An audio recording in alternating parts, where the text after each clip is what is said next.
प्रकाश पडला अक्षरांचा, उजळून गेली माती, साक्षरतेचा दीपस्तंभ तो, नाव तयाची ज्योती. लाख भगिनी साक्षर झाल्या, गिरवून अक्षराला, नवलतयाचं वाटत राहील सदैव भास्कराला.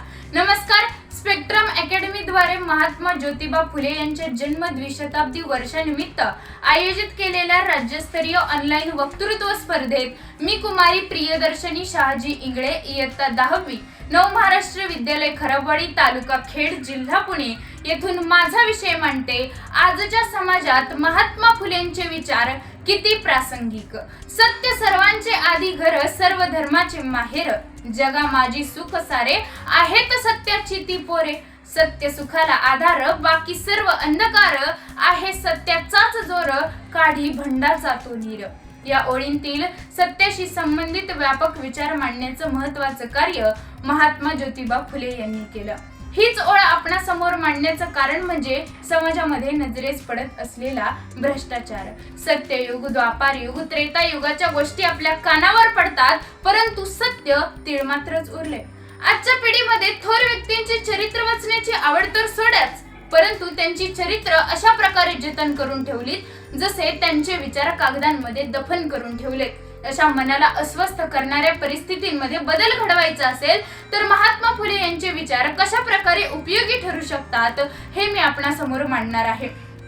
महात्मा फुले म्हणतात, समाजातील सर्व वर्गांची बुद्धिमत्ता, नैतिकता, प्रगती आणि समृद्धीचा विकास तेव्हाच होऊ शकतो जेव्हा त्यांना शिक्षण दिले जाईल. अनेक ठिकाणी आपण पाहतो की अनेक पालक त्यांच्या बालकांना पैशांसाठी व अन्य कारणांसाठी शिक्षणापासून वंचित ठेवतात. प्रत्येक समाजसेवकानं या गोष्टीची दखल घेणं अत्यंत आवश्यक आहे.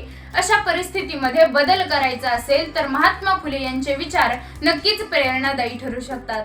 आजकाल देशाचं भविष्य असणारी तरुण पिढी आणि बहुतांश बालक वर्ग मोबाईल, टीव्ही, लॅपटॉप अशा इलेक्ट्रॉनिक माध्यमांमध्ये आपला अधिकाधिक वेळ वाया घालवताय. प्रगती खंडित करून अधोगतीला चालना देत आहेत आणि त्यांना प्रेरणा द्यायची असेल तर महात्मा फुले यांनी मांडलेला ध्येय नसलेली माणसं साबणाच्या फेसासारखी असतात, काही क्षणांसाठी दिसतात आणि नंतर नाहीशी होतात, हा विचार अत्यंत समर्पक आहे. आजही स्त्रियांना स्वातंत्र्याचा, समानतेचा पूर्णतः हक्क प्राप्त होत नाही. अशा अंधकारात गुरफटलेल्या स्त्रियांना शिक्षण देऊन, स्वसामर्थ्याची जाणीव करून देऊन आत्मबळावर जगण्याची प्रेरणा द्यायची असेल तर महात्मा फुले यांनी मांडलेल्या विचारांची ज्योत प्रत्येक ठिकाणी पेटवणं आवश्यक आहे. आजच्या पिढीला ओप्पो, सॅमसंग, रेडमी, अल्ट्रा अशा मोबाईल बनवणाऱ्या कंपन्या माहिती आहेत, परंतु समाजामध्ये परिवर्तन घडावं यासाठी थोर व्यक्तींनी हाल अपेष्टा सहन करून निर्माण केलेलं साहित्य कोणतं, हा प्रश्न विचारताच ही पिढी गोंधळात पडते. महात्मा फुले यांनी स्वतःपासून स्त्री शिक्षणाची सुरुवात केली आणि यातून समाजाला एक महत्त्वाचा संदेश दिला, तो म्हणजे कोणत्याही योग्य कामाची सुरुवात करत असताना माणसाने ती सुरुवात स्वतःपासून करायला हवी. नाहीतर समाजामध्ये इतरांना उपदेश करणाऱ्या व्यक्तींची संख्या कमी झालेली नाही. लोकांसांगे ब्रह्मज्ञान, स्वतः कोरडे पाषाण अशी अनेकांची स्थिती झालेली आपल्याला पाहायला मिळते. आणि यावर मात करायची असेल तर महात्मा ज्योतिबा फुले यांच्या विचारांनुसार अवलोकन करायला हवं.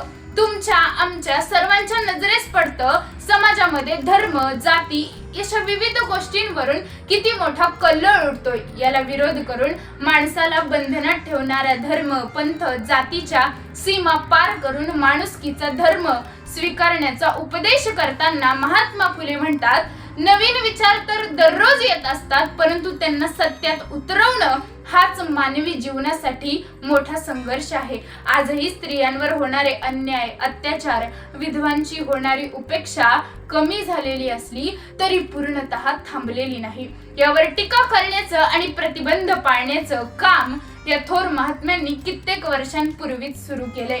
व्यक्त करेन ती प्रत्येक गोष्ट आचरणात आणण्याचा त्यांचा पुरेपूर प्रयत्न असे. समाजातील प्रत्येक पुरुष स्त्री शिक्षणाला विरोध करत असताना देखील स्त्रियांचं कल्याण व्हावं, समाज प्रगत व्हावा या विचाराखातर समाजासाठी चंदनाप्रमाणे देह झिजवत राहिले.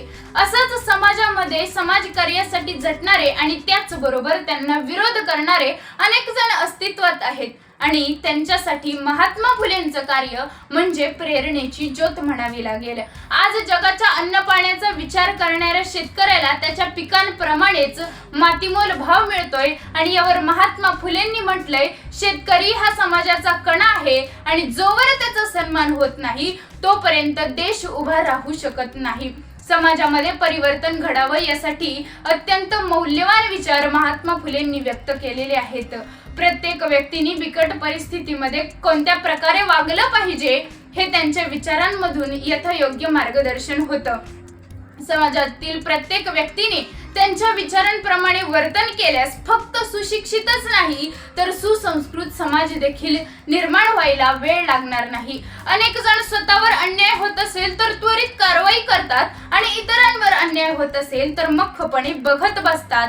यावर महात्मा फुलेंनी सांगितलंय, माणसाने अन्याय सहन करू नये, मग तो स्वतःवर होत असेल तरी देखील आणि इतरांवर होत असेल तरी देखील। समाजामध्ये परिवर्तन व्हावं यासाठी असे बहुमूल्य विचार व्यक्त करणाऱ्या क्रांतीसूर्य ज्योतिबा फुले यांना विनम्र अभिवादन करून या व्यासपीठाचा निरोप घेत असताना शेवटी एवढेच म्हणेन, नव्या भारताला हवेत ज्योतिबा फुले, विचारांचे दीप जिथे अंधारात जळे, महात्मा फुलेंच्या आदर्शानेच भारत महासत्ता घडेल, माणुसकीच्या धर्मावरच स्वाभिमान उभा राहील, माणुसकीच्या धर्मावरच स्वाभिमान उभा राहील। जय हिंद, जय भारत, जय महाराष्ट्र, धन्यवाद। प्रेक्षक हो, तुम्हाला आमच्या स्पर्धकाचा व्हिडिओ नक्कीच आवडला असेल। आता या स्पर्धकाला जिंकवून देण्यासाठी तुम्ही सुद्धा मदत करू शकता। या स्पर्धकाचा व्हिडिओ लाईक करून, तसेच स्पर्धकाला प्रेरित करण्यासाठी त्या व्हिडिओवर कमेंट करून आणि हो, जास्तीत जास्त लोकांपर्यंत हा व्हिडिओ शेअर करून आणि हो, हा व्हिडिओ शेवटपर्यंत पाहिल्याबद्दल आपल्या सर्वांचे मनपूर्वक आभार।